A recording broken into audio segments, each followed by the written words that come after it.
Welcome, and thank you for joining us for another episode of Myth is All Around Us. Today, our topic is dreams, and my guest is Dr. AIzenstat, the Chancellor and founding President of Pacifica Graduate Institute, an accredited graduate school offering master's and doctoral dream programs framed in the traditions of depth psychology.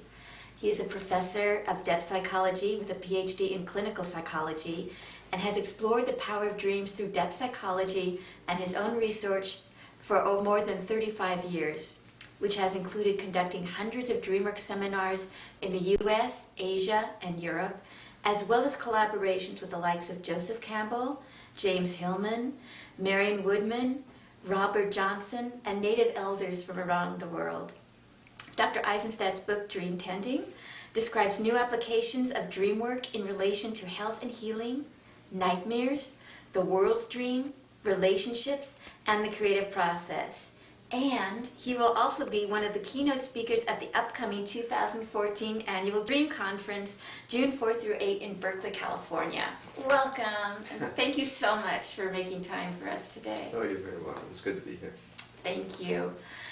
Now, dream tending.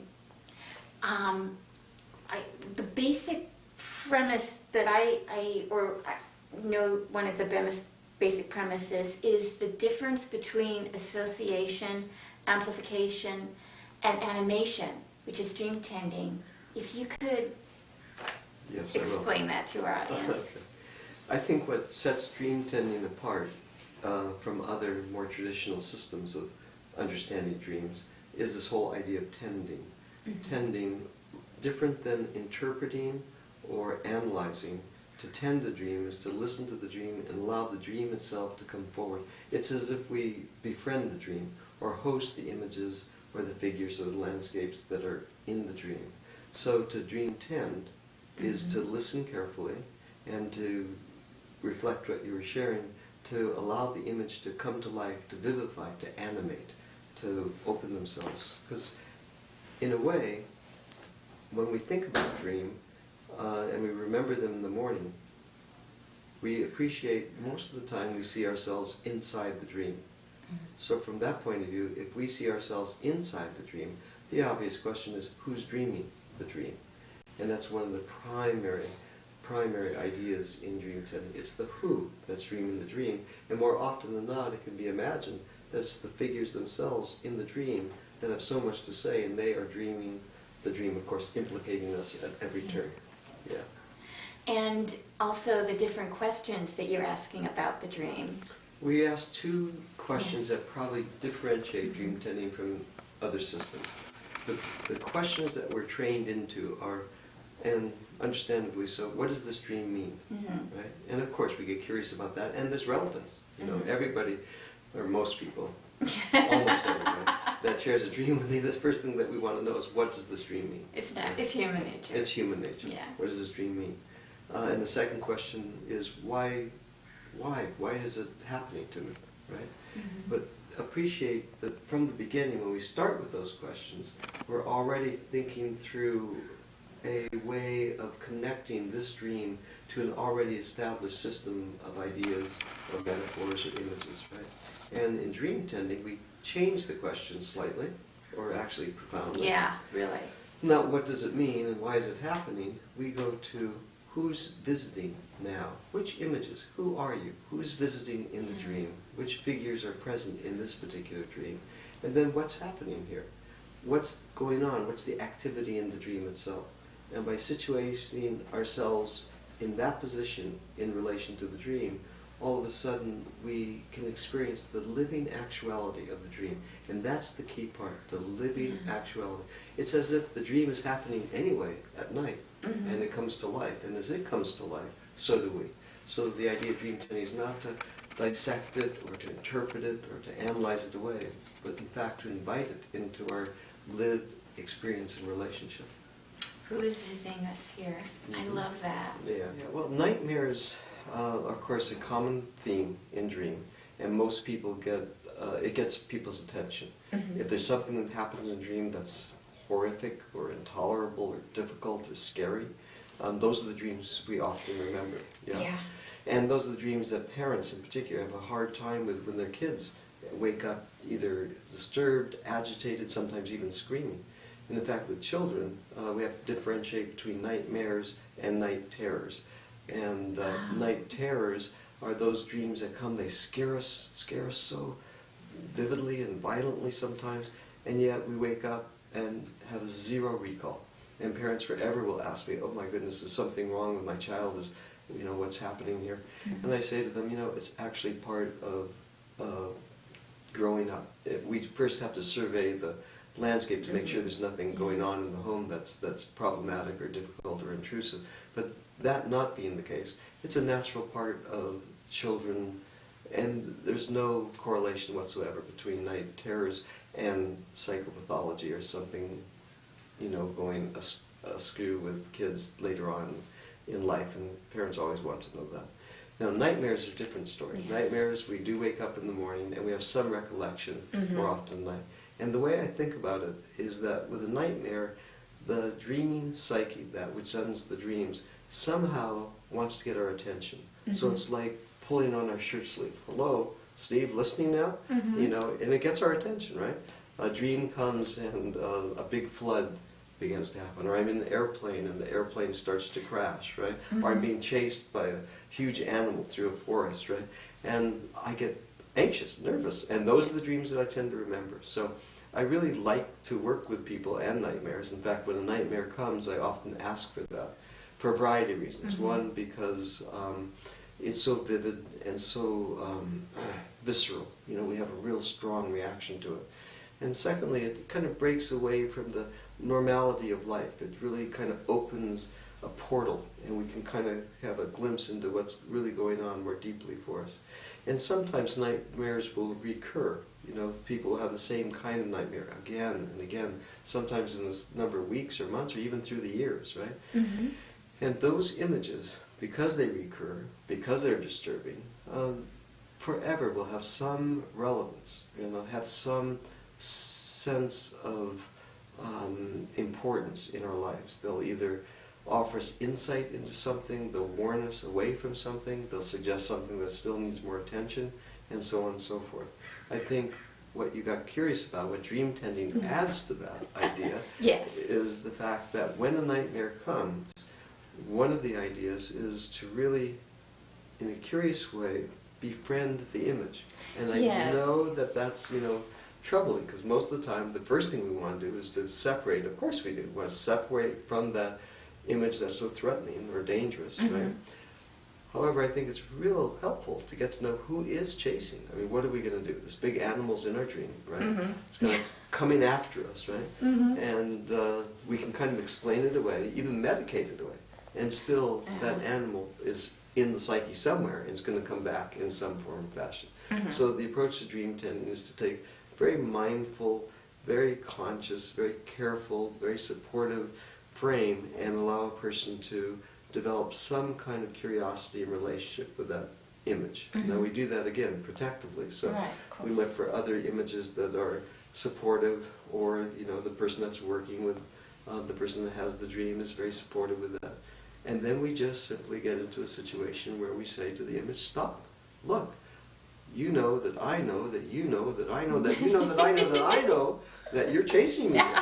And we've got to, get a stop to that. So the first thing is get a stop, or otherwise we stay in the cycle of fear. Nightmares are important to pay attention to. First, because I have to find out, is there something in my world that is dangerous that needs listening to?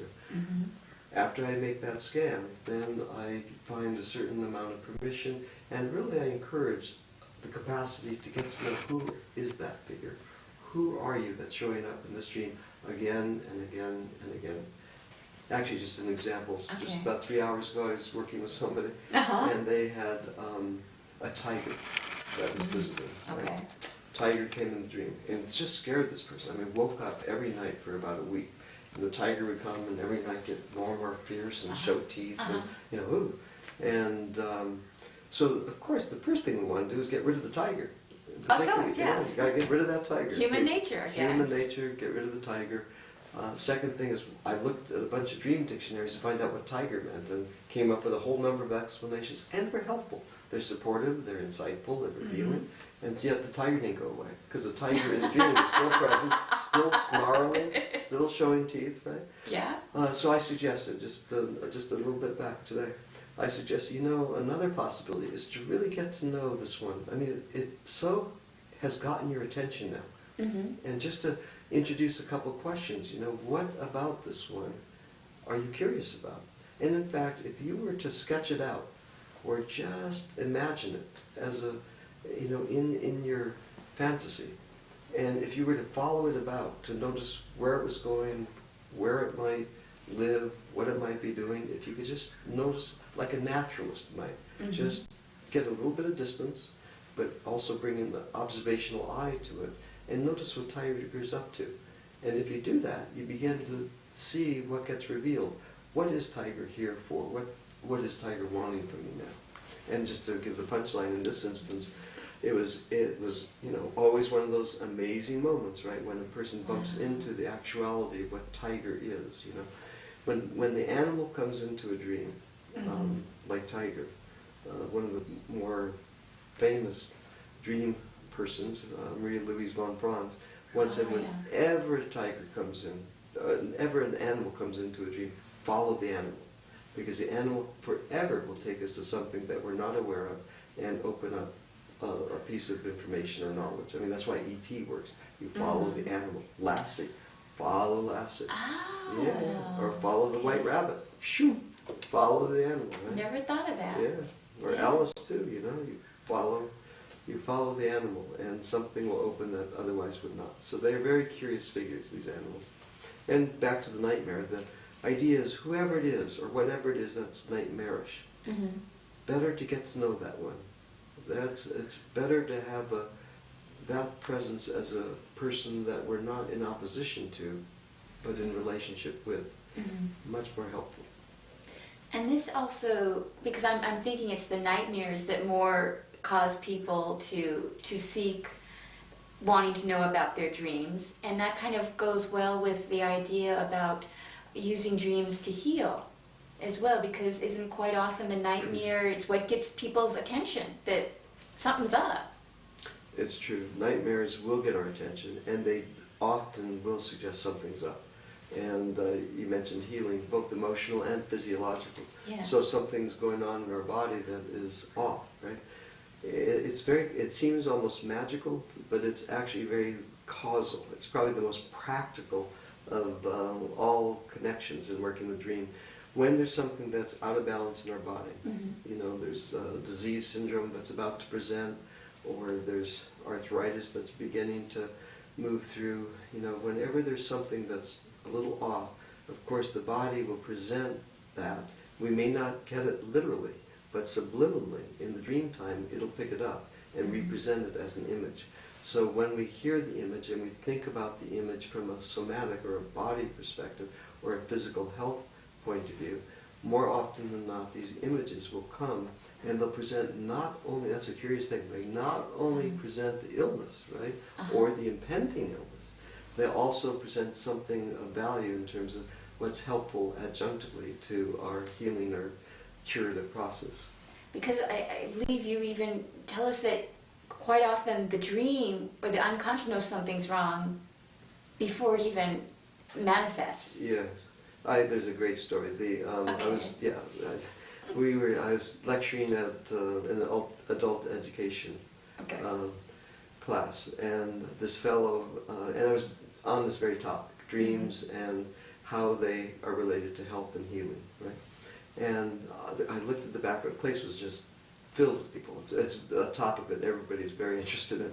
And this man was there, and I could just tell he didn't want to be there. I mean, this is the last thing he wanted to be doing on a Saturday morning. And I could tell also that his wife was sitting right next to him, very much wanted to be there. So I figured she brought him to this topic. So I asked the question, one, does anybody have a dream that they're thinking about that's been particularly potent for them, that's visited over the last number of days, and I'll see if it has anything to do with health or healing. Well, of course, his hand shot up in defiance, Yes, Dr. Eisenstat, I I got a dream, and you just know that voice. You know that person, right? And he said, I have a dream, you know. And in my dream, there was this piano leg, and this piano leg was just broken. And I said, okay. Mm-hmm. And he said, you know, it's kind of show you. And I just saw his wife just kind of cringe right there at that moment. And he's starting to get riled up and almost threatening. You know, it's kind of like a, and of course, you know, when you're working with dream and imagery, it's like getting you know, a baseball right over the middle of the plate. Right? Because I said to him, I asked very kindly and with curiosity, you know, what kind of piano leg was that, sir? And he said, well, it was a piano leg, and it was just like a, you know, old-time wooden piano leg, and it just had this little niche right in the third little row. I said, well, can you come up and draw it on the board? Well, he's now starting to, you know, feel this thing. And of course, his wife's now perking up a little bit. Oh, he's involved, he's engaged, right? So he puts it on the board for us, sketches it out. And I noticed that it's just a little bit of a wedge right in this, like, third place. So I just asked a simple question, because dreams will pick up, just as you mentioned. They will pick up before we get to the idea that there's something a little off. And he said, I said, well, just noticing that, I'm wondering if you have any back trouble. And he just, of course now, I notice his wife who has a smile, right? Now she's really engaged, you know, and he's really wondering about this whole thing. And he said, well, that's curious, how would you know that? And I said, well, because, you know, sometimes dreams will pick out images and they'll replicate, or they'll be like x-rays that they'll take of the actual condition.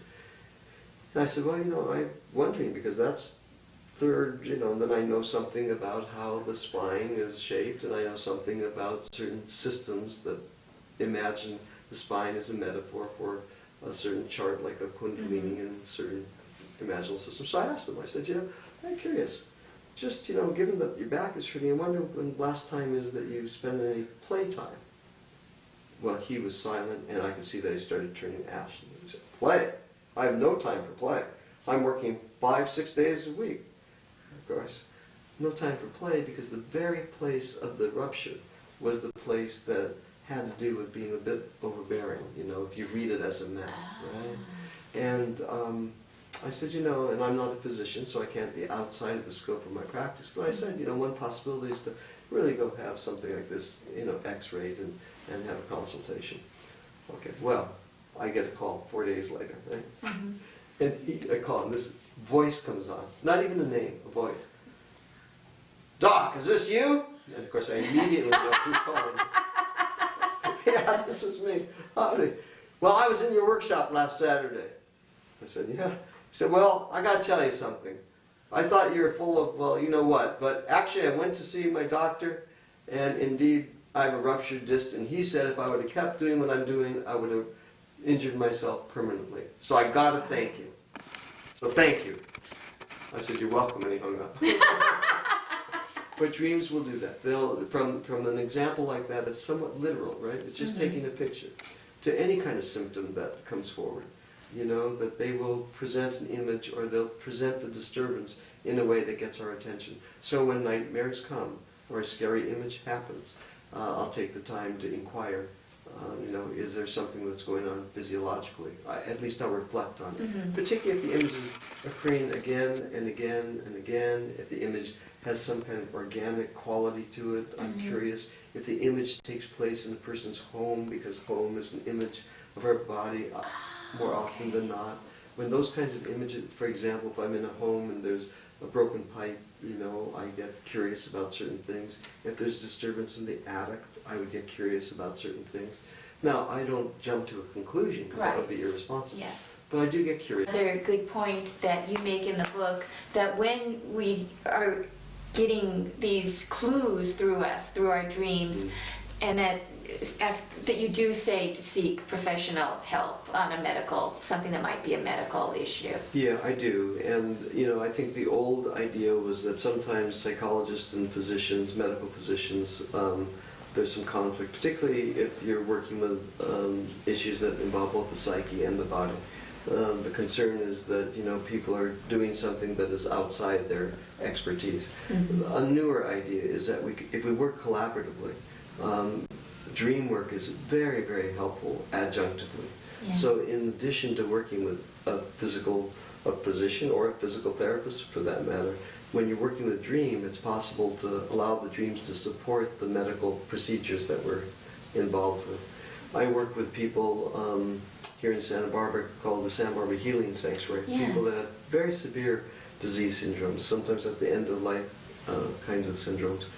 And we work with dream because there's a lot of tradition going all the way back to classical Greece where the actual practice of medicine oriented and revolved around the wisdom and the teachings that come forward through the dream, through the imagery in dream. So it's the idea being that the physician, right, in their words, the divine healer, the physician is actually embedded in the image of dream. So to be able to host that, going back to our first point, to develop a relationship with that figure, then we have the capacity to evoke that figure to assist us in our healing. So if I'm dealing with cancer, or if I'm dealing with any one of the very severe syndromes, in addition to the chemotherapy, in addition to the medical care, we can evoke those kinds of figures that really actually boost the immune system, offer internal support, and different kind of self-esteem. I'm not so identified only with the disease, with the cancer, but I'm able to also work with that, and two, work with the figures of imagination, which just creates a better quality of life. With a better quality of life and curiosity comes a boost to the immune system, boost to the immune system. So it all kind of, goes together. So I think the new idea is to work really collaboratively and really have high regard for the wonder and the miracle of medical science, and at the same time the extraordinary wisdom and wonder of these traditions, in particular working with the dream. And speaking of collaboration and new ideas, I know that one of the big new things you're working on is the Global Dream Initiative. Right. Could you talk to us a little about that? Well, yes, I will. And it picks up right on that idea. The idea is that dreams come and they are fascinating. I mean, they have an intelligence. In fact, all of us are dreaming, even though it's hard to remember dreams some of the time. There's 2 or 3 tools or techniques I can share to help remember dream, but we all dream. And a third of our life is spent in sleep time, and then a big portion of that, or a portion of that at least, is in the dream time. Dreams are happening. And there's an intelligence at work. There's an extraordinary intelligence that's at work in the dream itself. And people from Einstein to Bergman, from people making films to great discoveries in art and sciences, their inspiration comes from the images that they experienced in the dream. So there's enormous capacity, right? And if nothing more, it evokes curiosity and it evokes ingenuity, it evokes creativity. I mean, it's a creative response to living in the world. It's a way of figuring things out that might not otherwise have access to. So the idea with the Global Dream Initiative is this notion that in the world, and it's one of the tenets of dream tending, that it's not only people that are dreaming. Yeah. And that's the first step. If it's not only people that are dreaming, if we imagine the world as what we would say ensouled, and that's just a fancy way of saying the world's alive, that there's a spark, a living spark in virtually everything, in the trees, in the oceans, in the mountains. I mean, we all have a sense of that when we're walking about and experience things as coming to life. Even buildings sometimes, there's that aesthetic response. They seem to have a sense of a life of their own, obviously way different than the human experience. It's still something. There's something of an experience that the others that we share the planet with that have. In fact, part of the calamity that I suspect we're in as modern people is that there's this distance between us as people and our fantasy of being dominant over the planet versus being a participant with everything else that we share the planet with. So if we go to that place and imagine that everything is alive and that at some level sparks a dream, then we can imagine that their particular spark, their particular genius, the particular spirit of the lake, or that particular goddess in the sea, or whatever that might be, could present itself in the dreams of people. Now, if that's the case, then we are interested in the intelligence that comes forward in dream throughout the world, right? And if the Global Dream Initiative is about listening into the dreams of humans in relationship to what's going on and the planet. Okay. The question becomes not what we can do to save the planet, rather what the planet is asking of us Yes. from its point of view. Right? That's huge. It is huge, and it's big. It's responsive, receptive. We're working now with the United Nations and with a whole variety of other groups, and they're very, very interested in bringing that quality of intelligence into. I mean, if we could hear into, and now technology allows us to do that, if we could hear into the many, many peoples from many, many landscapes, from many, many places, listen into the dream time for their response to what's going on ecologically, politically, socially, economically, we would have a whole bunch of information that would be valuable and useful and instructive. So that's the project. It's just getting going, and so far it's been highly received. Thank you so much for spending time with us today. Again, Steve's book is Dream Tending, and thank you so much for your stories and for your knowledge and for spending time with us today. It was my pleasure. Thank you. Thank you. Thank you for staying tuned to Myth is All Around Us. As we learned in our last segment, the Global Dream Initiative is exploring dreams not only of human beings, but of all the living things around us. Keeping that in mind, we close our show with a visit to a location in Long Beach that has been a sacred place for gathering and dreaming for over a millennium, Rancho Los Alamitos. Today, Rancho Los Alamitos is in the heart of Long Beach, located on the edge of California State University and surrounded by a private residential community, both of which were built on the land that was once part of the rancho itself. Historical, archaeological, and anthropological evidence has all indicated that this is the site of Pavogna, the ancestral sacred place of origin of the Tongva Gabrielino people. Cindy Alvatrite, a Tongva leader and scholar, has herself called this location the place where the dreams of the ancestors emerged. The name Pavogna itself translates to mean in the sphere or in the crowd.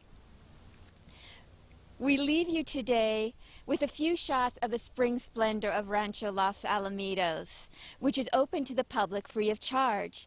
On behalf of the Rancho Los Alamitos Foundation, we invite you and your family to come explore its beauty for yourself. Information on visiting the rancho is available on the web at rancholosAlamitos.org. Thank you for tuning in. I look forward to seeing you again on the next episode of Myth is All Around Us.